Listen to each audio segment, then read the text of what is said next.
और इसी के साथ एक दूसरे सवाल का जवाब भी हमको मिला कि जब रानी आई थी तो भारतीय सरकार ने रानी के सम्मान के लिए दिल्ली में एक कार्यक्रम आयोजित किया था। उस कार्यक्रम में क्या हुआ था, ब्रिटेन की रानी का नाम ऊपर छापा गया था, राष्ट्रपति का नाम नीचे छापा गया था। हमारे देश में राष्ट्रपति सर्वोच्च होता है, यह आप जान लीजिए। राष्ट्रपति के ऊपर कोई भी नाम नहीं होता, और कोई भी निमंत्रण पत्र अगर छापना हो, कोई भी पत्रक छापना हो जिसमें किसी विदेशी अतिथि के साथ राष्ट्रपति का नाम देना हो, तो नियम यह है कि राष्ट्रपति का नाम हमेशा ऊपर होता है, बाहर से आने वाले अतिथि का नाम या तो बराबर में होता है या नीचे होता है। लेकिन ब्रिटेन की रानी का नाम राष्ट्रपति के नाम के ऊपर छापा गया, और भारत सरकार ने इस बात पर एक प्रेस कॉन्फ्रेंस की थी, वो हिंदुस्तान के सभी अखबारों में छपा भी था। एक पत्रकार ने पूछा था भारत सरकार के प्रवक्ता से कि यह ब्रिटेन की रानी का नाम ऊपर छापा गया और भारत के राष्ट्रपति का नाम नीचे छापा गया, यह कहीं गलती से तो नहीं हुआ? तो भारतीय सरकार के प्रवक्ता ने कहा कि यह जानबूझकर छापा गया है, माने गलती नहीं हुई है, जानबूझकर छापा गया है। क्यों? क्योंकि ब्रिटेन की महारानी आपकी महारानी है, इसलिए उसका नाम हमेशा राष्ट्रपति के नाम के ऊपर जाएगा, आपके राष्ट्रपति का नाम उससे नीचे जाएगा। हमारे देश में एक कानून है, जानते हैं क्या है? अगर आप राष्ट्रपति का अपमान करें तो आपको जेल हो जाएगी, यह कानून है। प्रधानमंत्री पर आप टिप्पणी कर सकते हैं, लेकिन राष्ट्रपति के ऊपर टिप्पणी नहीं की जा सकती इस देश में, और अगर आपने टिप्पणी की तो आपको जेल हो जाएगी। क्यों हो जाती है? कानून यह कहता है कि राष्ट्रपति की मान्यता सर्वोच्च है, उनका अपमान नहीं कर सकता कोई। लेकिन खुद भारत सरकार ने राष्ट्रपति का अपमान किया और उस सरकार को जेल में होना चाहिए था। पूरे देश में खामोशी, और इस बात की नोंद हमारे देश के किसी भी कोर्ट ने नहीं ली। मैं महीनों महीनों इंतजार करता रहा कि यह कोई छोटी दुर्घटना नहीं है, शायद हिंदुस्तान का सुप्रीम कोर्ट या हिंदुस्तान का कोई हाई कोर्ट या हिंदुस्तान की कोई अदालत इस बात की जानकारी लेकर कोई एक केस फाइल करेगी, लेकिन कहीं कुछ नहीं हुआ। फिर मेरे मन में ऐसा आता था कि यह इतना बड़ा प्रश्न है कि हिंदुस्तान की राजनीतिक पार्टियां इस सवाल को उठाकर पूरे देश में हंगामा करेंगी, लेकिन दुर्भाग्य से सब राजनीतिक पार्टियों के नेता रानी के साथ फोटो खिंचवाने में दिल्ली में मस्त थे। उनको यही चिंता थी कि हमारा फोटो रानी के साथ कैसे खींचा जाए। इस देश के नेताओं की मानसिक गुलामी का इससे बड़ा सबूत और क्या मिलेगा कि जिस देश को अंग्रेजों ने 250 साल गुलाम बनाया, जिन अंग्रेजों ने हमको बर्बाद कर दिया सांस्कृतिक रूप से, आर्थिक रूप से, शैक्षणिक रूप से, सामाजिक रूप से, उन अंग्रेजों की रानी के साथ हमारे देश के नेता फोटो खिंचवाने में मस्त हैं, और किसी को लगता नहीं कि यह राष्ट्रीय अपमान की बात है। और यह दुर्घटना नहीं हुई होती तो हमारे जैसे लोगों को भी पता नहीं चलता कि आज तक हम डोमिनियन स्टेट्स हैं। और उससे भी ज्यादा खराब मुझे एक चीज और लगी कि 1911 में जब जॉर्ज पंचम आया था तो जॉर्ज पंचम के स्वागत के लिए एक गीत गाया गया था। जॉर्ज पंचम के स्वागत के लिए एक गीत लिखा गया था। उस गीत का नाम है जन गण मन अधिनायक जय हे। इसका मतलब जानते हैं क्या होता? जन गण मन अधिनायक माने हिंदुस्तान की जनता के मनों के, हिंदुस्तान के गणों के अधिनायक, सुपर हीरो, तुम्हारी जय हो।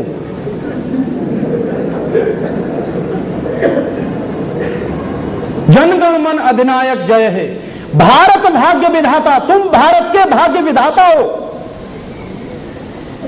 माने जो देश को बर्बाद करने में लगा हुआ है, जो जॉर्ज पंचम, और जिस जॉर्ज पंचम की सरकार से पूरा हिंदुस्तान बर्बाद कर दिया गया, उसके स्वागत में कोई गीत लिख रहा है, कह रहे हैं भारत भाग्य विधाता। पंजाब सिंध गुजरात मराठा द्राविड़ उत्कल बंद, विंध्य हिमाचल यमुना गंगा उच्छल जल तिरंग। माने जिस देश में पंजाब है, सिंध है, गुजरात है, मराठा है, इतनी बड़ी बड़ी पर्वतमालाएं हैं, उनके नाम लेते हुए ऐसी नदियां हैं, उन सबकी तरफ से तब शुभ आशीष मांगे, हम तुम्हारे लिए आशीष मांग रहे हैं, दुआएं कर रहे हैं। गाए तब जय गाथा, तुम्हारी ही जय के गीत गा रहे हैं हम। जनगण मंगलदायक जय भारत भाग्य विधाता। माने तुम भारत के भाग्य विधाता हो, तुम्हारी मंगल कामनाएं करते हुए हम ये गीत गा रहे हैं। ऐसी चाटुकारिता का हिंदुस्तान में दूसरा नमूना नहीं मिलेगा आपको। आपने सुना होगा हमारे देश के इतिहास में कुछ जगहों पर वर्णन किया गया है। क्या वर्णन किया गया है? हमारे देश में राजाओं के दरबार में कुछ चारण और भाट कवि हुआ करते थे। तो ये जो चारण और भाट कवि हुआ करते थे, ये क्या करते थे? राजाओं के जयगान गाने के लिए गीत लिखा करते थे। राजा चाहे जितना बदमाश हो, चाहे जितना बेईमान हो, चाहे जितना करप्ट हो, चाहे जितना बदमाश हो, उन सबके बारे में ऐसे ऐसे गीत लिखते थे वहां के चारण और भाट कवि कि लोगों को लगता था कि राजा तो बड़ा महान है, जबकि होता था उसका ठीक उल्टा। तो राजा क्या किया करता था कि जब चारण और भाट कवियों के गीतों से राजा प्रसन्न होता था तो इनाम दिया करता था। क्या इनाम मिलते थे? जो चारण और भाट कवि जितनी ज्यादा चाटुकारिता करते थे किसी राजा की, उनको एस्टेट मिल जाती थी, जागीरें मिल जाती थी, सोने की असरफियां मिल जाती थी, सोने चांदी के कुछ जेवरात मिल जाया करते थे। तो इस तरह का सारे देश में चला करता था। ठीक उसी तरह के चारण और भाट कवि ने हिंदुस्तान में एक गीत लिख दिया ब्रिटेन के राजा जॉर्ज पंचम के स्वागत में। तो जानते हैं इनाम क्या मिला? उस कवि को नोबेल प्राइज दिलवा दिया। 1911 में यह गीत लिखा और 1914 में रविंद्रनाथ टैगोर को नोबेल प्राइज मिल गया। क्यों? क्योंकि ब्रिटेन के राजा की इतनी चाटुकारिता तो ब्रिटेन में कभी उन्होंने नहीं सुनी होगी जो हमारे देश में की कुछ लोगों। और हमारा और आपका दुर्भाग्य जानते हैं क्या है? हमारा और आपका दुर्भाग्य कि जो गीत लिखा गया था जॉर्ज पंचम के स्वागत के लिए, उसका चरण गान गाने के लिए, वही गीत हमारे देश में राष्ट्रीय गीत मान लिया गया। बहुत बार कांग्रेस के अंदर इस बात पर बहस हुई। वो कांग्रेस जो आजादी के पहले, आज की नहीं। तो बहस यह होती थी कि यह गीत नहीं चलने वाला है, और चलता भी नहीं था। ज्यादातर दो ही गीत गाए जाते थे, या तो वंदे मातरम गाया जाता था या गाया जाता था झंडा ऊंचा रहे हमारा विजयी विश्व तिरंगा प्यारा। ये गीत तो आपके देश की आजादी मिलने के बाद, आजादी नहीं कहता मैं, तथाकथित आजादी मिलने के बाद आपके देश में चालू किया गया राष्ट्रगीत के रूप में। ये हम सबकी कमनसीबी है कि जो गीत हमको गाना पड़ता था अंग्रेजों की चाटुकारिता में, वही गीत अभी फिर गाया गया था 12 अक्टूबर 1997 को रानी एलिजाबेथ के सम्मान में। और जिस देश की प्रजा और जिस देश के प्रजाजन और जिस देश की नीतियां बनाने वाले लोग ये तय नहीं कर सकते कि गुलामी के पहले के गीत हम नहीं गाएंगे और उनको हम राष्ट्रगीत नहीं बनाएंगे, उस देश की आजादी के बारे में मतलब क्या है? इसलिए अक्सर हम लोग सारे देश में एक बहस चला रहे हैं कि क्या सच में आजादी मिल गई है? अगर आजादी मिल गई होती तो उस जमाने के गुलामी के गीत को क्यों गाना पड़ता? और हमारा दुर्भाग्य जानते हैं क्या है? 50 साल पूरे देश में बहस चली, तब जाके संसद में अभी वंदे मातरम गाना शुरू किया गया। उसके पहले तो वो भी नहीं गाया जाता था। जो वंदे मातरम हिंदुस्तान की आजादी का प्रतीक रहा, जिस वंदे मातरम को गाते हुए लाखों करोड़ों शहीदों ने फांसी के फंदे को चूमा, जिस वंदे मातरम को कहते हुए हिंदुस्तान के करोड़ों लोग शहीद हुए, अंग्रेजों की गोलियां खाकर मरे, लाठियां खाकर मरे, अंग्रेजों के अत्याचार खाकर मरे, उस वंदे मातरम को हिंदुस्तान की पार्लियामेंट में गाने में 50 साल लग गया हमको। ये देश की आजादी के लक्षण है। क्योंकि जो देश आजाद होता है किसी गुलामी से, वो देश अपनी गुलामी वाली व्यवस्थाओं को आगे नहीं चलाया करता।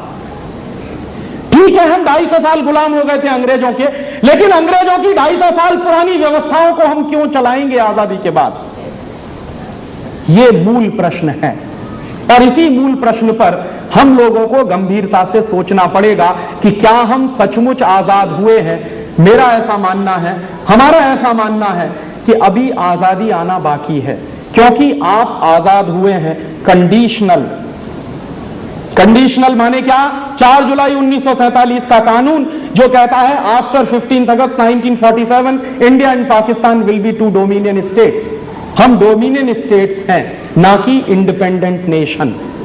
और इसलिए एक बात और समझ में आती है, आप कभी भारत के संविधान को पढ़िए तो भारत के संविधान में कुछ आर्टिकल्स हैं। एक आर्टिकल है 372, 372। यह आर्टिकल क्या कहता है?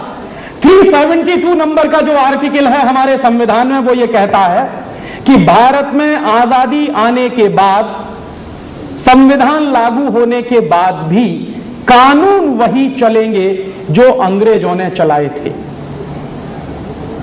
माने अंग्रेजों ने जितने कानून बनाए थे हमारे देश में, वो सारे के सारे कानून हमारी आजादी के बाद भी चल रहे हैं। और यह बात हमारे संविधान में स्वीकार की गई है। तो अंग्रेजों के जमाने के बनाए गए कानून अगर आजादी के 50 साल बाद भी चल रहे हैं, तो प्रश्न पूछना चाहिए कि हम आजाद हैं क्या? एक बार एक पत्रकार ने महात्मा गांधी से एक सवाल पूछा था। महात्मा गांधी से उस पत्रकार ने सवाल पूछा था कि बापू, हिंदुस्तान की आजादी के बारे में आपके मन में सपना क्या है?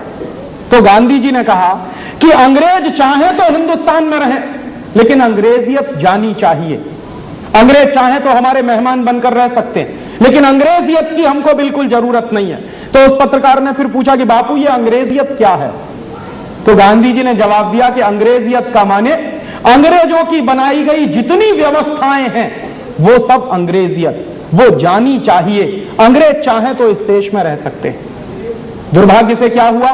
गांधी जी चले गए, अंग्रेज भी चले गए, लेकिन अंग्रेजियत की व्यवस्थाएं इस देश में बरकरार हैं। आपको मालूम है, आपको जानकर बहुत दुख होगा कि अंग्रेजों के बनाए हुए 3735 कानून इस देश में आज भी चल रहे हैं।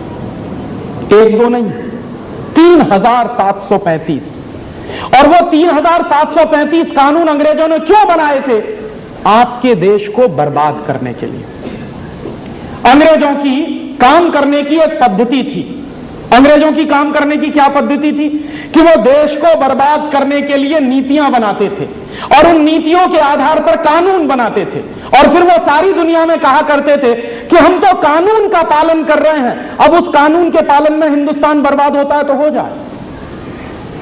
जैसे मैं आपको उदाहरण दूं कि कभी ऐसा कोई कानून बना दिया जाए कि जेब काटना कानून बन जाए, तो जेब काटी जाए लोगों की, क्योंकि कानून है। और कानून से जब आपकी जेब काटना शुरू कर दिया जाए तो कोई कहेगा कि मेरी तो जेब कट रही है, लेकिन लोग कहेंगे कि ये तो कानून है।